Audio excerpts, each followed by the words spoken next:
This is the Albuquerque Business Podcast with your host, Jason Rigby. Each week, we interview leading local business leaders to inspire the vision and spirit that is in every entrepreneur, discussing strengths, weakness, strategies, systems, and the problems we can all solve together to fulfill a shared vision of a new future for Albuquerque. Hi, my name is Jason Rigby, and welcome to the Albuquerque Business Podcast. Today on our show, we have a very special guest. I don't want to give it away, but he is the owner of Noventum Custom Softwares, so stick around. This podcast has been brought to you by 99.9 The Beat FM. If you're living here in Albuquerque, please tune in to 99.FM. You can also go to 99thebeatfm.com. It's old school hip hop. If you want to use it for your work, commercial purpose, whatever, let us know. It's 99thebeatfm.com. And also, I want to thank Duke City Marketing. If you're looking for Facebook ads, Snapchat ads, whatever it may be, please don't hesitate to go to www.dukecitymarketing.com. That's www.dukecitymarketing.com. Today we have Brian Stinar. Did I say your last name right? You got it, Jason. Oh, okay, perfect. He's an entrepreneur, and he built a custom software company. So we're going to kind of, I don't want to say geek out, but we're going to get into a lot of different subjects today. He's an expert in software, coding, all this stuff, some of the stuff that I don't even know about. But we're going to get, can you tell me a little bit about yourself, Brian, if you don't mind, and where you're from? Yeah, Jason, thanks. I graduated from Cliff High School just outside of Silver City, New Mexico in 2002, did my undergrad in Socorro at New Mexico Tech, graduate school up here in Albuquerque at UNM, and worked for 3 years, and then I started up my software company after deciding I didn't really want to have a full-time job anymore.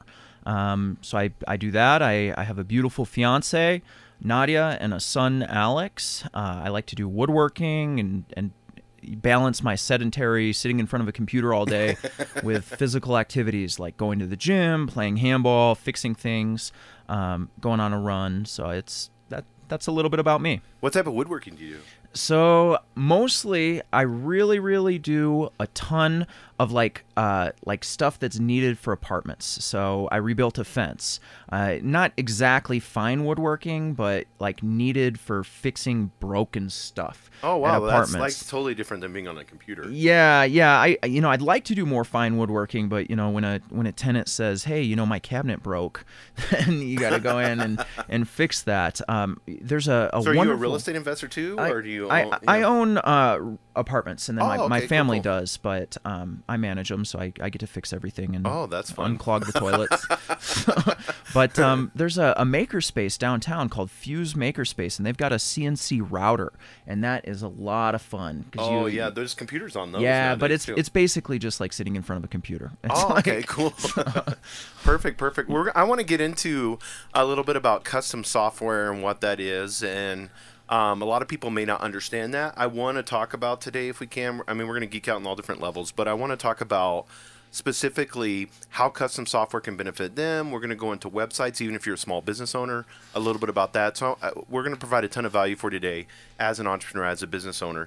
So what is your company entail as custom software? So let's start with what is custom software, right? So when you open up your phone and you download an app, you get that app, and that app is only and exactly what the app manufacturer wanted it to be. You can't open that app up and start changing it and modifying it and making it do what you want. With custom software, someone can. You need to be able to program and have the source code to do that. But custom software really means that it can be customized, it can be changed, it can be grown, it can be developed. You can do whatever you want with it. I mean, you got to pay my company or some other company, but that's possible. With custom software, I always say there aren't any laws of physics in the way. Like whatever you can imagine, a computer can probably do. And oh wow, so pretty much whatever our minds can imagine. Yeah, I mean, there are some mathematical constraints, and one time someone asked me to predict the future, and you can't do stuff like that, right? Or hack in and steal all the money from the bank. There are restrictions, but I mean, mostly it's limited by your imagination. Yeah, I could. Yeah. So as far as like with your and it's Noventum. Yeah, Noventum. What's the website? www.noventum.us. That's NOVENTUM.us. So, like, give an example to somebody with maybe one of your clients that you've done on the custom software side. Yeah. So a really good example would be the Frolicking Deer lavender farm. They've got this farm where they grow lavender out in the middle of nowhere in Daddle, New Mexico, and they had a website that was built using GoDaddy Site Builder, and it looked terrible. So we worked with a designer, and she came up with a beautiful design and all these features: a calendar, a recipe, an e-commerce site, just everything that she could slam into that website, and we built it. Right, and it matched her design, her imagination, her ideas, and the client's ideas, so that it lined up with their marketing and their branding, and then we made it look just like her designs through custom software. So that's an example of an e-commerce site that they wanted customized. They didn't want just the stock e-commerce that they could get using a much less expensive tool. Oh, okay. And so on, because I know I know everybody's looking, and you just mentioned GoDaddy. Everybody goes and gets their domains. That's like the first thing when you're an entrepreneur, the first thing you do, whether you're starting out, a new restaurant or whatever it may be, and you're trying to, do you, I don't know if you get into this real heavily or not. Do you have any tips on that? Like, as far as like... Yeah. I mean, pick out a name that you like, but don't go crazy. What we'll see sometimes are I call them domain name hoarders, where they get 20 or 30 different domain names, everything that could be possibly related to their business idea, and they're spending like $500 a year just holding on to all these domain names. Just pick one and go with it. Like, you don't need to pick the best one. It's just get started. If you need to pick something better later, do it. Don't start thinking defensively or overanalyzing it. Just pick something that works and run with it. Yeah, and I know on the custom software side of things, I know we were talking earlier about it. How, like, I think a lot of people think, expense, of course, being, a business owner, whether you're a mid-sized company or a large company here in Albuquerque, people think, oh, if I'm going to design this or it's custom software, then, it's going to be hundreds of thousands of dollars. Can you explain that process maybe for like a mid-sized company? Yeah. So we can start on custom web pages for somewhere between about $2,000 and $4,000. So that is going to be more expensive than Wix or Squarespace or any of the site builders, but you'll get what you want. So there's a design process we go through. We say, hey, is this what you want? We start getting mock-ups. We generate PDFs. The customer signs off on them, and then we build it. And then they have a final sign-off phase where they say, yep, this looks just like the design. This is exactly what I wanted. And then we sign off. And if the design changes, then those are change requests, and we handle those as well. So what about if somebody wanted to actually have, like, for instance, a dentist's office wanted to have a review process or a questionnaire on an iPad, and they wanted that specific software? Definitely. So we worked with a company locally called Apex Evaluation, and they had iPads for every school-based health center in New Mexico and Colorado. So whenever a kid would go into a nurse's office, they'd get asked all these questions about their drug use, their family behavior, their sexual history, just anything that could impact a kid's ability to graduate from high school. So we helped them build these out, these questionnaires, and then these reports. So the kid would say, yeah, I'm using heroin, and then the nurse would get a report like after the kid submitted the survey with heroin use in red. So it cut down the time. You didn't have to ask all these questions that made people feel nervous, and then you didn't have to spend the time scoring them. You could just have a meaningful conversation about the data, and Apex is really good about that. They did a great job, but my company helped them build that. So that's definitely something that we can do. We could do custom forms, custom surveys. We can help them look at the individual results, and then we could aggregate the data and look at it across all of their patients or across all of the high school students. So that type of data analysis work. You bring up a good point, because we've got half of our business that's helping people with e-commerce, with advertisement, typical marketing work, but a little bit more custom than a normal marketing company. And then the other half, which is actual software engineering. So you have a lot of companies, because everybody always talks about, and I mention this a lot, but everybody talks about Albuquerque being 10, 15 years behind on everything, especially when it comes related to the digital side of things. What if you have an owner and he has a bunch of data and he just doesn't know what to do with it? He's getting all this. You can build software?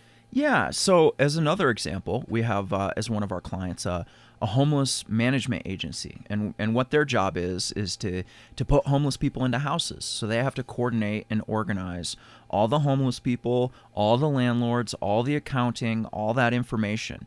And they were recording this on a very, very old Access database. So we're helping modernize that and bring that into an actual web application that can be used on people's phones, on different computers, not just on one single computer in their office. Because you can discover a lot once you start looking at the data, I would imagine. Yeah. I mean, there are tons of things that can be discovered, and it really just depends on how much time you want to spend. And that's where a lot of big data types of analysis and the term data science comes in, is trying to figure out what you can learn by analyzing all this data without really coming in with a bunch of preconceived notions. Right. And, as far as like here in Albuquerque specifically, if we look at, let's say we have a business that's growing and they don't know what to do. They're at a point now to where, maybe they built that website, maybe they have all this information that's coming in there. How would your company be able to come into their, maybe, like I said, maybe they're medium, large company. How would they be able to do that? So we almost always have a discovery phase. So we go in and we give you a proposal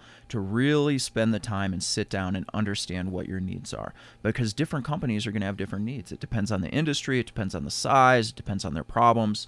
I mean, all of them share certain aspects of doing business, but it really takes time and energy to understand what the next steps are going to be. So that's our discovery process. Right. And that would be for somebody, because I've had business owners talk to me and they're like, I don't even hardly know how to cut my computer on. I know I can go on Chrome and I can search and I go to ESPN and I look at, but I mean, somebody that doesn't, because I think a lot of people, whenever I hear the word custom software, I'm kind of intimidated, Yeah. I mean, we see a lot of people that are just churning through Excel. They're like trying to accomplish their reporting needs, their data collection needs using Excel. And those people are great candidates for us because we can take their data collection, their data analysis, and build an application for that. Oh, okay. Now, is it just desktop or is it mobile too, or how does that? So we actually, Noventum, we do web applications, so that's available from the internet. We do mobile apps for Android and iOS, and the occasional desktop application.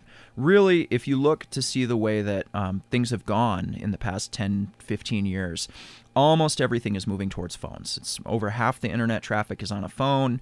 Not to say that you need to have an app to accomplish this, but if you are going to build a web application, it needs to be mobile responsive. It needs to be able to look okay on a phone. You need to think about how this is going to work on a phone if you're going to build a web application. But all of those work. Typically, we go for the web because it's accessible from Androids, from iPhones, from a web browser, from a Mac, from a PC, from a Linux computer. The web is just an open standard that exists for that purpose. So that's awesome. And so as far as I know you have e-commerce platforms and data analysis, custom reporting and all that, but how can software help a business grow? It can help with sales. Okay. Right? Like, so another local Albuquerque business that we work with is Fresco Harmony. They're the first people to add color to joint compound for sheetrock. So instead of painting or plastering a wall, you just sheetrock the whole wall, and it looks pretty cool. So what we've been doing for them is helping them get onto Amazon. So we're really trying to push their Amazon sales, and specifically for Canada, because international shipping is a pain. They don't want to deal with customs. They don't want to deal with shipping all this stuff across the border and having the Department of Homeland Security look at it on our side and the Canadian Mounted Police look on it on the Canadian side. Right. So we're really working with them to get this Amazon distribution going. But for any business, I mean, they need to sell. Like we work with a lawyer's office out of Santa Fe, and for him, a sale means call my office, schedule an appointment. Right. So it's sales. It's the marketing work that you've talked about, getting the word out, but it's also what's the call to action? What is going to bring in some money? If we build this beautiful software application and it doesn't have any impact on the bottom line, that's not very useful. It's got to either save money, save labor, or increase sales. It's got to do something for the business. And what do you feel, Brian? What do you feel like the future of custom software for businesses? I I think it's good. It used to be that custom software was extremely expensive. My company is able to leverage a number of open source technologies. We can very quickly spin up a custom website using a platform called WordPress. There are many, many other software platforms and tools that make custom software just affordable. The prices are going down. The availability is going up.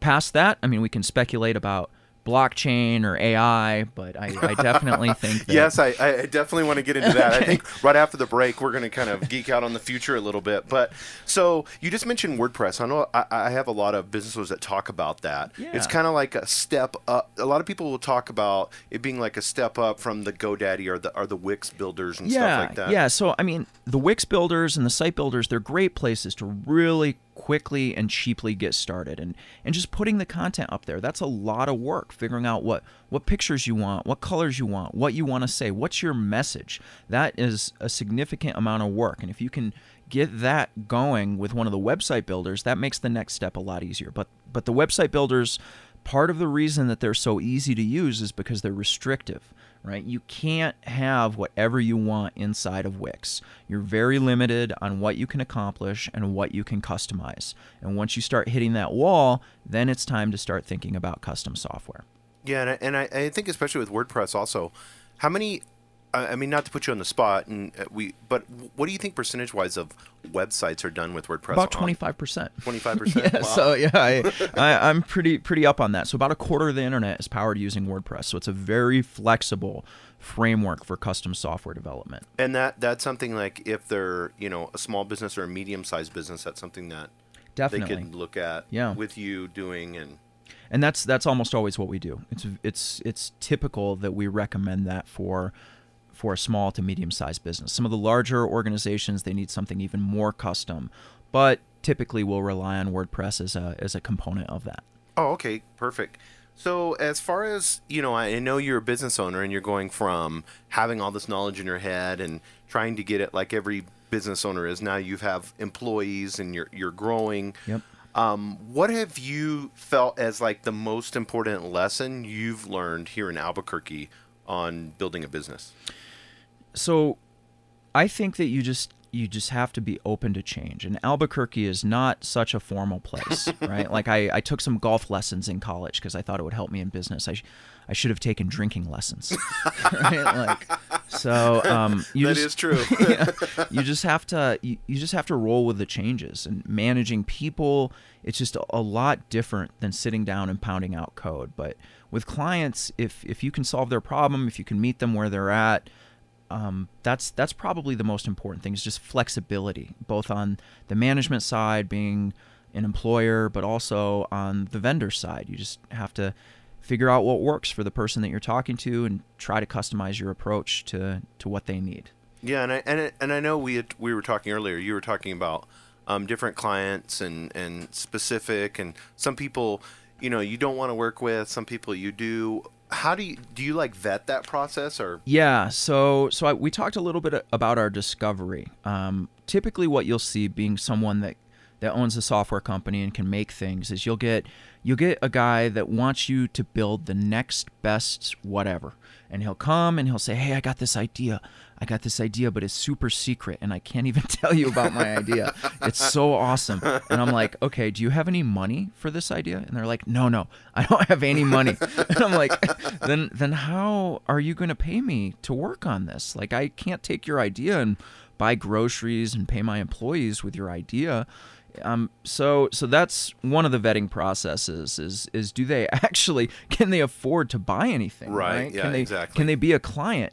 And it's amazing how many people just think that the startup is 99% the idea and 1% all of the sweat, blood, and tears and hours of pounding on the keyboard. That's the truth, yeah. But we also talked about the discovery phase. So some people will just want you to get started and start writing code, and you got to figure out what your goal is. And unless you know where you're going, you're probably not going to get there. So saying, okay, let's sit down, let's have a formal discovery, let's figure out what's causing you pain and what we can do, what we think we can do to help that. And then they go, okay. Or they say, no, I just want to pay you to fix the problem. And you're like, I don't even really understand the problem. Like that's not a good sign. Right. So, communication. Yeah. I mean, because you're doing something extremely specific. So them taking the time to make sure that they can, and I always tell business owners this, I don't want to meet in your office with the door open and employees coming in and out. Yep. Especially on something as technical as that, because your attention, let's meet somewhere where, if it's a brewery, you said drinking, whatever, let's meet somewhere where we can both cut our phones off and talk to each other at 100%. Because something I would imagine is custom software or building out websites, you can start going down this wrong path just because the business owner didn't communicate to you properly. Yeah, and it's extremely expensive when you do that. So unless someone is willing to go through the steps to prevent that, they're not a good fit. And then probably the third category are people that are just okay with ghetto falling apart solutions. Custom software is like anything. You need to maintain it. Just like your body, you need to go to the gym, you need to eat good food. Your car, you need to get an oil change. You need to clean the window, inflate the tires. You've got to do things to maintain your solution. So typically what we have is we have a 2.5 strikes rule. A lot of times what people will do is they'll call us when they have an emergency, and we'll fix their problem. Their website goes down, their app stops working, their database collapsed, right? So we fix it, and then we propose a way to avoid this problem ever again. And it's typically costs, it costs money. Of course. And then they may or may not actually take us up on that advice, and then they'll call us again when the same problem happens and it breaks again. And then if they don't, we fix it, and then we say, okay, this is the last time we're fixing this. Right. You need to be proactive. We don't want to just be jumping from emergency to emergency. It's not fun. It's not fun for us. It's not fun for you. So if you want to prevent this from happening, here's how. And we give them a written proposal that expires. So they have to make a decision. Am I going to stay ghetto, or am I going to be proactive and try to go to the gym and try to eat salad? Right. Yeah, exactly. And I think a lot of that too, you'll see it with they're running their business that way. Yeah, so and it's their an lives. indication It's of their that. whole life. It's not just their business.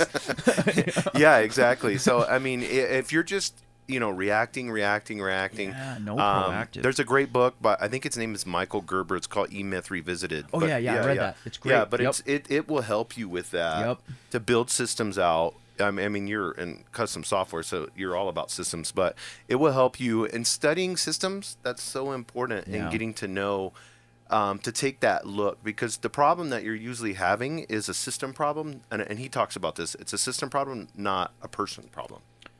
Yeah. So those are probably the 3 qualifications that we've got for people. I think that's a good vetting process. I mean, I like that 2.5 strikes. That's good, because I know a lot of times a lot of business owners don't understand something, so then they don't want to put money towards something they don't understand. And there's trust, right? They course. can understand it when their system is busted. Mm-hmm. But if you don't really see exactly how these preventative steps are going to help you, there's just a tremendous amount of trust. They just basically have to trust us, and they can have other people take a look and make sure what I'm saying isn't just a bunch of crap. But there is a large portion of trust that has to happen. And that trust, and I know here, I talk to a lot of business owners here in Albuquerque, and that's a hard word here, especially, it seems like. Yeah. Because it's like, I had one business owner tell me it's like the Wild West here. Yeah, I mean, my roof had to be repaired 6 times, and they still haven't fixed the roof. So I know. So we get that. I understand. But we try to have incremental, right? I'm not asking for a giant check right off the bat. It's after a couple of successes, then I'll say, hey, you know what? I fixed this twice. I can keep fixing it. I've shown you that we can fix this. Yeah, that's to me, it's always kind of so. I know starting a business here, it's unique in and of itself. But as a business owner, personally, how has your life been different?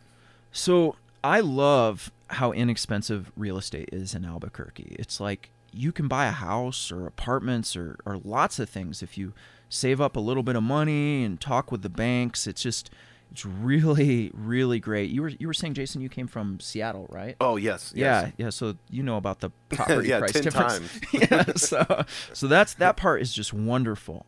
Some of the challenges, occasionally you just have to really meet people where they're at. You can't make assumptions about their abilities to show up to work on time, or professionalism, or coding. It's just everybody's at a different place. So you gotta meet them where they're at, and this goes for both clients and employees. So you can't assume that everybody's at a certain level.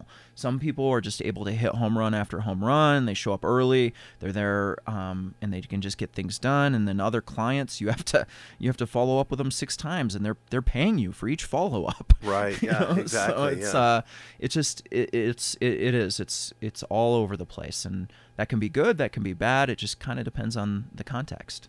So, and we were talking earlier before the show, you're focusing now on a lot of, like managing your employees and, and meeting with clients, doing marketing and sales. Is that something is that what you anticipated, or no? How has that shift Yeah, been? that's totally different. I mean, you think about the nerdy guy that's in front of his computer, and that's basically me all through high school and college, right? Right. And then shifting and having to be on a radio show, meeting with clients, drinking beers, figuring out, what their problems are, managing people, disciplining them. It's totally different. Totally. The computer science programs do a phenomenal job of preparing people. I'm just ecstatic with how good of a job UNM Computer Science and New Mexico Tech Computer Science did. The business courses, maybe not quite so much. It's a little different than learning about operations management when you've got to ask somebody 4 times for their time card. Right. Yeah, a lot of the theory of business is different than the reality of what it is being an entrepreneur. I mean, yeah. So that part is just every day. You mentioned the E-Myth. I was reading that. I really like The Ultimate Sales Machine by Chet Holmes. Yeah, a great book. I think his daughter's taking over everything now or something. I saw that. Yeah, I got an email from. I got to check that out. I really like the public library for their audiobooks. So I'm always just trying to pick out business books that are good and listen to them while I'm driving. It's just Is that free? Yeah. Oh, cool. There are 3 of them, and Albuquerque Public Library, wonderful. The 3 that I use are Overdrive, RB Digital, and Hoopla. You just get your library card and your PIN, and you can just type stuff in. And these are apps you can download. Yeah, and one's called, because I always like to provide value, so one's called Overdrive. Yep. The other one is called RB Digital, and the third is called Hoopla. And is there ones in particular, or? They all kind of have different. It's sort of bizarre because the library has like 3 or 4 audiobook apps, and they all kind of have different content. Like one of them is really good for like science fiction. Another one's like really good for business books. I'm not exactly sure which one I use for which all the time, but those are the 3 that I've got. And you just listen to those as you're working out or driving? Yeah, or whatever. When I don't have to think, doing dishes, stuff like that. Right. Yeah. So I really like that. So yeah, I do the same exact. I ended up trying sports headphones. I tried all different kinds of things, but I ended up getting those really big ones that go over my ear, and then I'll listen to business books just like you do, like you said, doing dishes, doing whatever it is, just making sure my mind is fresh with ideas and information. Yeah, because I just get bored driving, and then I start texting and cause an accident. It's like way better to just listen to a business We will book. have self-driving cars. Yeah, eventually. That will be nice. Everybody will be on their phones then. Yeah. As opposed to dangerously on their phones. No more now. billboards then. No one's looking at them. Yeah, that'll be interesting. I think I was listening to I think he was a computer science guy or something, but he was talking about, and we'll get into this after the break, but he was talking about the data problems, like a Tesla, how much data tons is giving, in real time back and forth. So that's kind of like one of the issues with maybe the 5G, I guess, will help that or something. I don't know, but yeah, for that, I'm thinking that Tesla, they've got just these giant computers in the trunk, so they're working on not actually moving the data off of the car.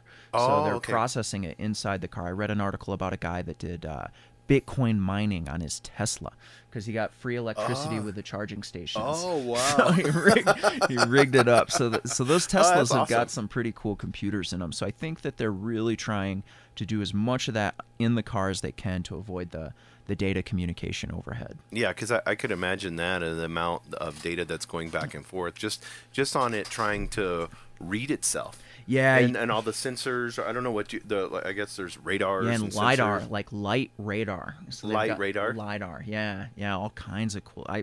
I can't wait until I can buy a Tesla Model S. Yeah, it's amazing on that. Well, we're going to take a break right now. We're going to come back and we're going to talk a little bit about. I want to get him. He knows some on blockchain and Bitcoin. You guys, a lot of people don't understand blockchain and exactly what it means for your business, because you're like, I'll never use Bitcoin. But we'll get into a little bit about that, and I think you'll have a new vision of what the future is going to hold for business. Join us this week for another episode of the Albuquerque Business Podcast with your host, Jason Rigby. Each week, he interviews leading local business leaders that inspire the vision and spirit in every entrepreneur, discussing strengths, weakness, strategies, systems, and the problems we can all solve together to fulfill a shared vision of a new future for Albuquerque. Listen or download this Sunday afternoon at 4 from your favorite podcasting app. And we're back. We're with Brian Stinar, right? I said it right. And we're, what is your website again for your custom software company? Yeah, it's noventum.us, www.noventum.us. Well, we were talking before the show about something that's kind of fun, and you had talked about it, that you enjoy building something. And I know I'd never heard of it before until you told me. They're called scrapers. And what do they do? So what they are, they're little programs or bots that go through the internet and retrieve data. So I just built one to help us out with marketing and with sales. So what my program does, my scraper, is it goes to Craigslist, and then it sees all the states, and then it goes into every state, and then it goes into every city or region, and then for each one of those, it says, okay, Brian, here are the categories that you care about: software development, business, web, design, and then it spits out a list of all the URLs for that across all of Craigslist in the entire United States, except Puerto Rico, because I had some problems with their Spanish language. But so most of it, and then I take that list and I import that into a news reader, an RSS feed reader, inode reader, and then I can search through all of Craigslist for the whole United States by typing in the terms that I care about.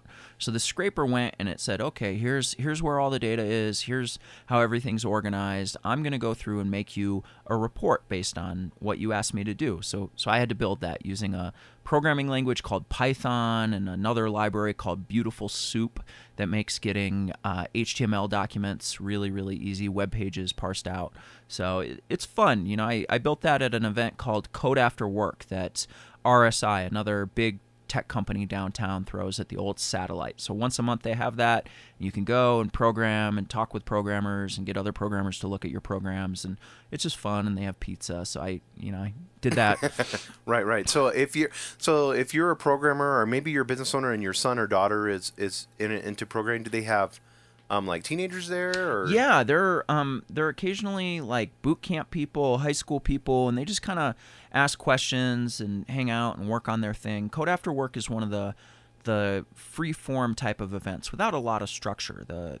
So it's just you kind of go and hang out and work on your stuff or ask people, and they get you pointed in the right direction. And do you do any like with businesses? Besides that, do you have any other programs that you work with? Yeah. So we had talked earlier about WordPress and how much we rely on that. And WordPress is free, right? It's a freely available tool that volunteers make and maintain.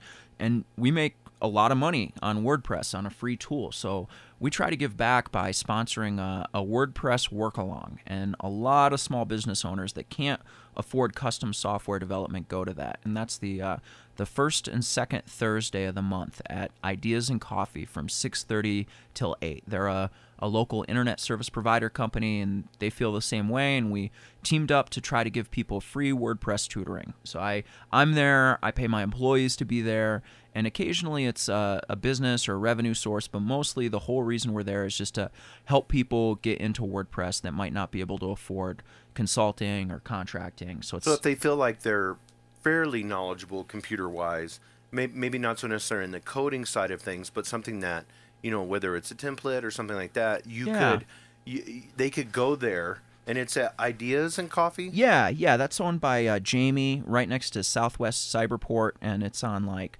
Indian School and I-40. So okay, cool. And there'll be people there. And Yep, and there are usually 1 or 2 or 3 or 4 helpers, and those are people that work with WordPress and technology, and they're experts. And then sometimes there'll be 1 or 2 or 20 people that need help. Do you have to have a MacBook Pro? No, you basically do need some kind of computer, though. You can't really. I mean, you can show up. Sometimes people do come without computers, and they just ask questions and they watch and they learn. But if you don't have a laptop, it's just going to be a different experience. Because I know there's a lot of solopreneurs out there.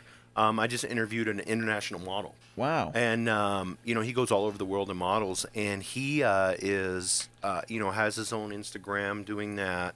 I think he has a little bit of help. But designing his, page and stuff. So if you're a solopreneur, that's something that would be a great... Yeah, we have a hat shop owner that he's launched his whole e-commerce site on free help over a year of coming to every WordPress work along. Oh, that's awesome. And he gave me a hat. He's like, hey, thanks for all your help, Brian. I got you a hat. And I'm like, oh, cool. So I got a hat. Yeah. So is it a hat, chili hat? Or? No, it's just a hat. It's just it's like a fedora with like a black ribbon or something like that. Oh, that's cool. Cool. Yeah, a fedora. Yeah. But they're all different levels, and we try to reach people wherever they're at. We're a business, so we can't give away help for free all the time, but on the first and second Thursday of the month from 6:30 to 8:30, we can.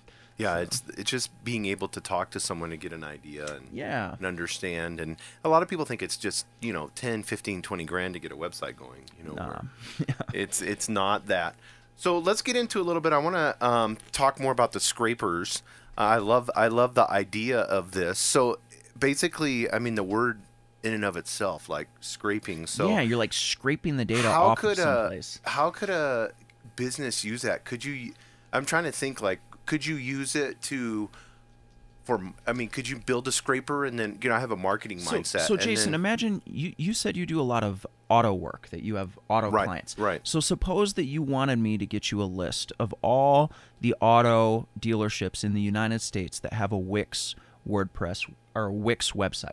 Right? Like a real low-end page builder type of thing. You said, hey, Brian, I want a list of auto dealers that have these technologies because I think I could sell them on an upgrade, right? Right. So we could write a scraper that would combine Google searching and then actually looking at the pages and doing an analysis to determine if they're Wix, and then we could give you a list of them, right? And you couldn't just take those email addresses and put them into MailChimp because that would be U.S. CAN Spam Act violation. Right. But you could call them, you could individually email them, you could target them. You could say, hey, I noticed you have a Wix website. It's terrible. Why don't we get a different one? Or whatever you wanted. As long as a program can answer each individual question, we can chain those together. You can say, I want businesses that look this way, that have this and have this on their website, and then we can build a scraper to make it happen. Can you combine the scraper with a custom software program? Yeah. So Scraper is itself custom software, so we can integrate that with any other thing.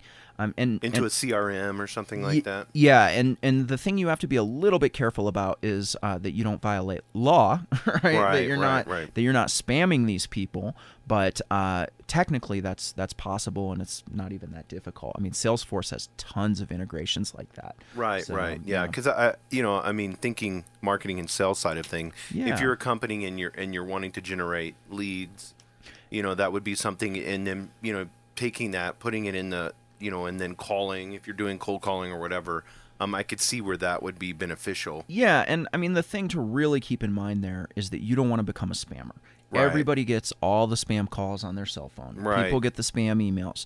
You don't want your business to be a spammy business. Right. No, I agree 100%. Yeah, technically, there's no reason that we couldn't do all of that. Oh, okay, cool. And one of the things that we were talking about before the show also was Bitcoin, blockchain. I know everybody's hopped on the Bitcoin. People were, getting ripped off, with these, they even had like the Bitcoin multi-level marketing type stuff. I actually know someone that lost $11,000 off of that. Yeah, because and then like you were talking about, people were buying what is it, like servers? Yeah, having them in their house and all that heating stuff. their house during the winter time with them. Yes. So, describe for someone that because everybody thinks blockchain, Bitcoin, like they're tied together. So Bitcoin is a type. It's an application of blockchain technology. So blockchain really just means that you've got these individual blocks. It's just like it sounds like. So each block represents something, right? Like, so for Bitcoin, it represents a financial transaction, a buy or a sell, or a Bitcoin generation, right? Somebody creates a Bitcoin, they sell, they trade a Bitcoin, someone loses it, somebody else gets it. So all of these transactions are included in a ledger. It's just like doing accounting, balancing your checkbook, looking at your QuickBooks statement, right? Every single buy and sell, all of these operations, they happen before or after or at the same time as another one. So there's a sequential order to everything in this financial ledger for Bitcoin. And that's the chain. All of these transactions are chained together, so you can figure out who has how many Bitcoins at what time. And anybody can figure that out. It's open. It's a freely available chain of these blocks of transactions. And that's really what happens with any kind of blockchain technology. It can be used for, CNN is using that for digital certificates. So they're issuing certificates to people. So anybody can see when CNN gives somebody a certificate on the blockchain. It's all open and available, and you don't have to make a transcript request to see their diploma. And I think that's maybe the scary part with the government and governments, is that it's open. Like the block, so like on the blockchain itself, getting away from Bitcoin, just talking about blockchain, that is all open source coding, right? Yeah, it has to be, right? For anybody to interact with it, you've got to see it. So whenever you get your Bitcoin or whatever blockchain application going, it's going to take you a couple of hours to process the whole chain up to the point where we're at now. But any business could do transactions that way. Yeah, and with Bitcoin, I mean, the problem is it's like a super volatile currency, right? The price goes up and down, and they're jumping around, and then transaction costs, right? It costs money to take a credit card, but usually that's like 30 cents a transaction and like 2.9% if you're on PayPal, which is kind of expensive, but maybe 3% of the total order. Right. With Bitcoin, it can be a lot. It can be very expensive in those transaction really? costs. So there is a transaction. I would think it would go the other way. Well, normally it would, but Bitcoin was never designed to handle the volume on the current network. So it's way busier than... I wonder if somebody will come up with that. They do. They have ethereal. There are other coins that are basically... they're based on blockchain, but they're not Bitcoin. They're other cryptocurrencies. So blockchain is a whole class of things that can be used for diplomas, for deeds, for any kind of information. And then cryptocurrency is a subclass, and then Bitcoin is a type of cryptocurrency, and Ethereum is another type of cryptocurrency. And because I know that's like, especially on big ticketed items, like car industry, for instance. I'm from there. We want to limit the amount that we do with the credit card because margins are so thin in the car industry. A lot of people don't realize this, but they're very, very thin. And so if you take a 3% hit, that's why you can't buy a car with your Amex and get all the points. Yeah, exactly. That's the only reason. Yeah. So that's interesting. So I'm learning something now. This is awesome. So so eventually down the road, if a type of coin, I guess a cryptocurrency comes out without a fee, then large purchases. So how would that work with like real estate? Well, I actually don't think it would because really you want a government. You want a central authority to manage your real estate deed, right? Like, so with Bitcoin, there's no one person to shut down. It's everywhere. It's nowhere, right? Like, governments can try to block it, but it's not actually possible because it's distributed. It's any computer that's running the blockchain software. But with my deed, you know what? I want the full force of the Albuquerque Police Department to back up the ownership of my house. Right, like, exactly. So I mean, it might be okay for publishing that, but I hope that whoever, what is it, the county surveyor? Right. They'll hopefully be the only person that's issuing deeds on the blockchain. You're right. That could get kind of scary. I didn't think about that because I have a libertarian side view, so that it excites me when things are decentralized. So something should be centralized. Right? But thinking about that, because I was watching a program and they were talking about like actually taking the Bitcoin, or I don't know, because I'm not real technical, but it would go with a piece of art. Like it could go with a physical property. I don't understand that aspect of it, but yeah, I mean, ultimately you've got to have somebody backing it up, right? And with Bitcoin and with most cryptocurrencies, it's not actually possible to break or to steal from the Bitcoin network unless you control more than half of the computers. So if all the computers are working together to say, hey, here are the rules, right? We're playing by these rules. That's the protocol of the Bitcoin exchange, right? You can't break it. But when you have physical goods that need to be backed up by guns, then there are other issues. Yeah, by the law. Yeah, itself, by the law. So it's very interesting. And the places that those cryptocurrencies really take off are, we're extremely lucky that we live in the United States, that we live in a place where money means something. In places like Venezuela, in places like Russia and Belarus, where they've had these massive currency devaluations, that's where cryptocurrency is good, because even with the fluctuations that we see, like you compare those to like the Russian ruble or whatever wallpaper the Venezuelans are printing now, right? It's Bitcoin is definitely something I'd rather have. So that's why like I was over in Europe and people were actually using Bitcoin pretty regularly. What countries? I saw and I have a good friend of mine. He's from the Czech Republic, and his actual mom was using it for transactions. Like business owners were using it. Was that before? Because are they on the euro, or was that before they were on the euro? No, they're on the euro now. Which you would think, like you were saying, euro is a lot stable, just like the dollar. Yeah. So, but I get what you're saying with currencies that are super unstable. That would just be something they would be drawn to. Yeah, that's interesting with the Czech Republic. A lot of times, though, Europe really is driving tons of technology. They've been using chips in the credit cards for like 15 years. Yeah, above before us. we were. Yeah. So it's not just Albuquerque, but the United States is sometimes a little slower to adapt new financial technologies. So what do you think, like, your opinion on it for the future for like affecting a business owner like blockchain? What's going to happen? Well, Albuquerque actually had the first Bitcoin ATM.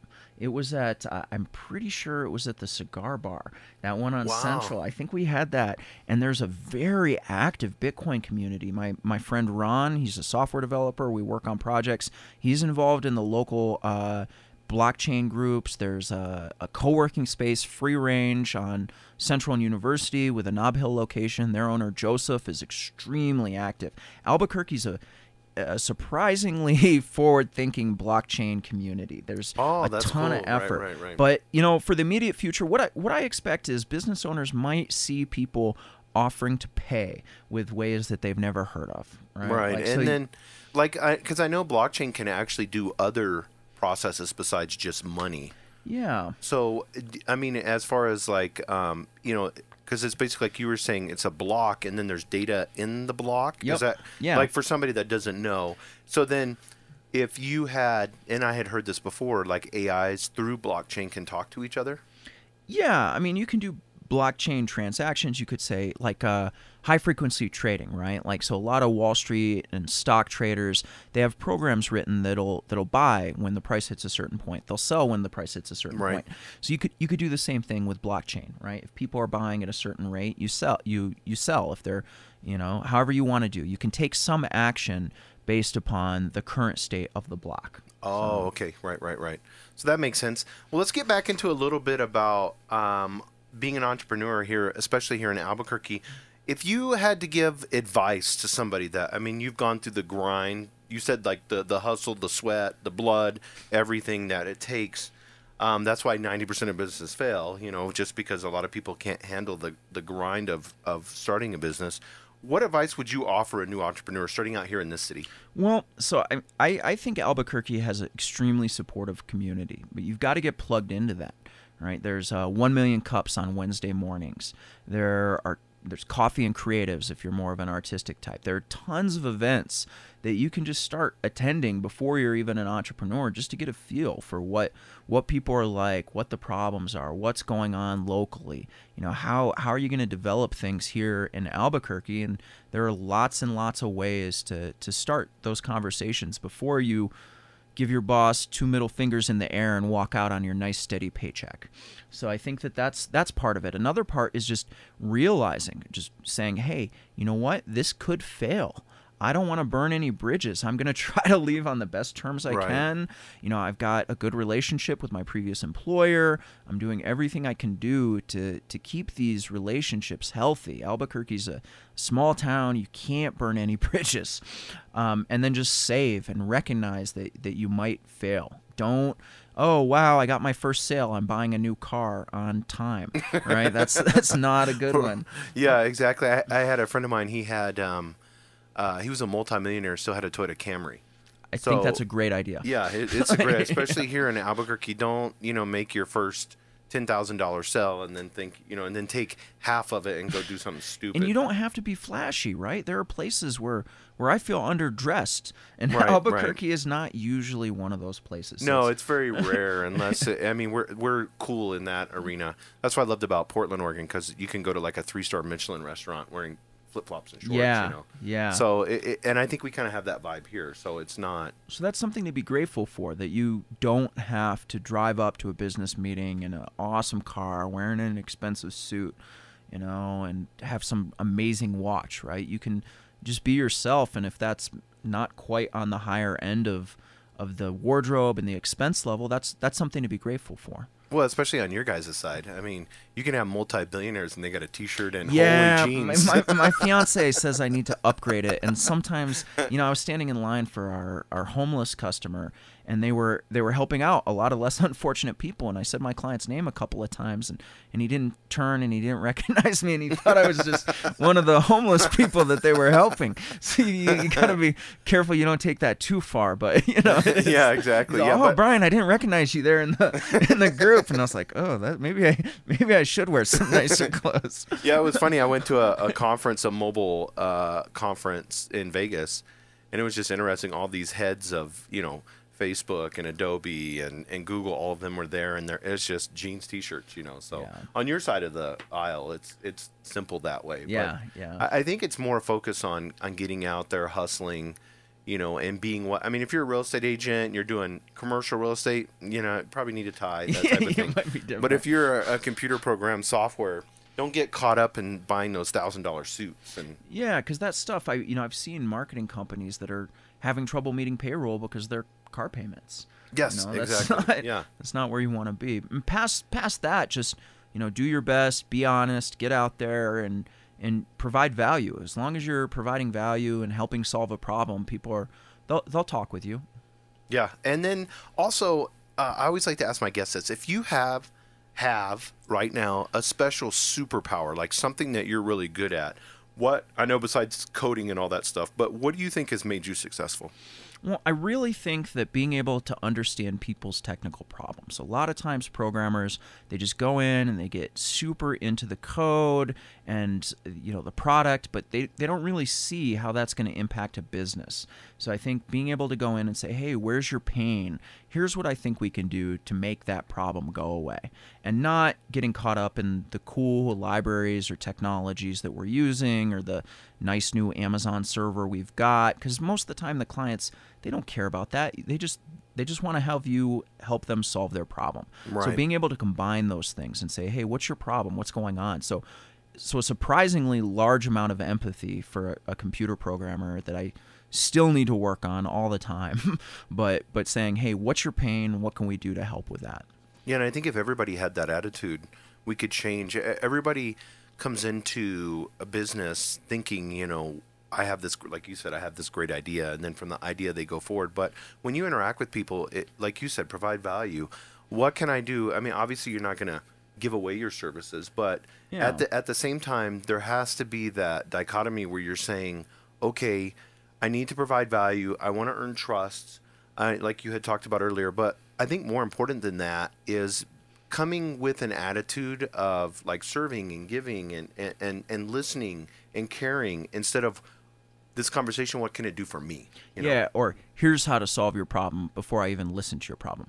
Oh, right? yeah, that's a good one, yeah. That's probably the worst for programmers. It's like, oh, I got this hammer, everything looks like a nail. I've already been on your website. I've already done everything. I don't really need to talk to you. Let me just fix this. Yeah, just give me some money. Right. I'm the only person that can do this. And this is not a relationship. This is a transaction. Right, exactly. Yeah. I love that. So let me ask you this. If you had a magic wand and you could change one thing in business here in Albuquerque, what would it be? So in Albuquerque, so many businesses have as their only customer the federal government. Or, they're providers to the feds, to the state, to the county, to the city. And I think it's really important that people realize that they need to provide value, that it's not, the governments are not going to solve our problems. It's up to us living in Albuquerque to deal with these issues, to try and solve them, not to just go for the next big federal allocation. And then the same way with external entities, right? We're spending all this time and energy and money trying to get the Tesla Gigafactory here, trying to get the next giant company to move in. And those are good things to do, but you can't forget that, every morning you got to get up, you got to do your best and do your work and get the job done, because it's not going to be some giant federal contract or a magic Elon Musk from the sky that comes in and solves Albuquerque's problems. It's on us to deal with that and to meet people where they're at and to try and make things better. And, we're fixing to wrap up here pretty soon, Brian, but businesses that want to stay in the past and they're not, I hear this all the time. Well, I'm doing well. I don't really need that good of a website, or I don't need a website. My business is doing great. People that don't want to embrace technology, what would you say to them? There's a book, and it's called Good to Great, and it talks about companies that can't really make technological shifts. And I've seen that, where, hey, you know what? I used to sell beads, and it was going great, and things were going well, and I don't need a website, and I don't need a mailing list, and I don't need to, accept any kind of like online platform or anything, and they're not doing great. Maybe they're doing great now, or they were doing great, but they're not going to be doing well in the future. Things change. Everything, the only consistent thing is change. Without, everything is changing. So you can either try to embrace that and try to do the best you can to adjust and to grow and to develop, or you can say, hey, you know what? This worked well for 40 years. Maybe we'll be lucky to get another 5 out of it. Yeah, exactly. Yeah. But if you don't accept change, other people will. It's a competitive disadvantage. So. Yeah, and it's sad. I mean, I've gone to a place that has, I believe, the best nachos in Albuquerque, and they don't even have a website. And it's like, just make a quick little landing page about that you have the best. Yeah, go on Yelp and say, I have the best nachos. Yeah, like, that's it. And they're like, what? Who uses Yelp? What do you need a webpage for? They're like, your nachos are awesome. Why not get out there? I mean, people are looking for that all the time online. You could probably even like get something going and package up the nacho sauce and the cheese and send it across the country, give people a card, discount coupon, and they're like, nah. Yeah, exactly. Yeah, I mean, it's just sad because you see these businesses and online, and so many people, especially millennials and younger, are reviewing a business online first, the website, before they go and whatever it is. If it's a restaurant, if it's a movie theater, whatever it may be, I don't care what you own. They're going to go to your website first, and that is going to be their first impression of you. And take the time, invest the money. Make sure that you have that great first impression, because it's not you meeting with the client. They've already gone to your website. And that's what I always tell everyone when I go into businesses. It's like, get your sales staff, get everybody asking, have you gone to my website? And then you'll find out about 90% of people are looking you up. I mean, I could type in your name and what's going to pop up? Your Instagram, your Facebook, your LinkedIn. And speaking of that, what is your Instagram? I know you have an Instagram for your business. Yeah, so the Instagram for my business is it, and I've got that here. So that's hashtag Noventum. So we've got that, and you have, and then you also have I think I saw on your website you have a mailing list, or? Yeah. So we're actually pushing that pretty hard. We try to send out updates when we're throwing a party or an event, and then just have project highlights. So we have each one of our workers do a quick write-up with some pictures about what they're working on, and a lot of times that'll resonate with other people that have similar problems and projects that they need help on. So you can sign up for our mailing list right on our website, just down at the bottom. And if they go to the website, and the website address again is? That's www.noventum.us, Noventum.us. And you do a good job. I see on there you have your clients, and you do a good job with describing exactly what you do. But if you think it's something and it's a fit for your business, I encourage. There's an email address on there that they can. Yeah, we have a contact form, so if you want to just shoot us a message through the contact form, that works too. So. Okay, awesome. And the email, if you do want to get in touch with me that way, it's brian@noventum.us. So it's brian@noventum.us. Same as your website. Yep. Well, perfect. Well, I want to thank you, Brian, for being on our podcast, our Albuquerque Business Show today. It's on 99.9 The Beat every Sunday from 4 to 5 p.m. And I do want to thank our sponsors, not only The Beat, but DukeCityMarketing.com. That's www.DukeCityMarketing.com. Thank you, guys, and make today great. And thanks, Jason.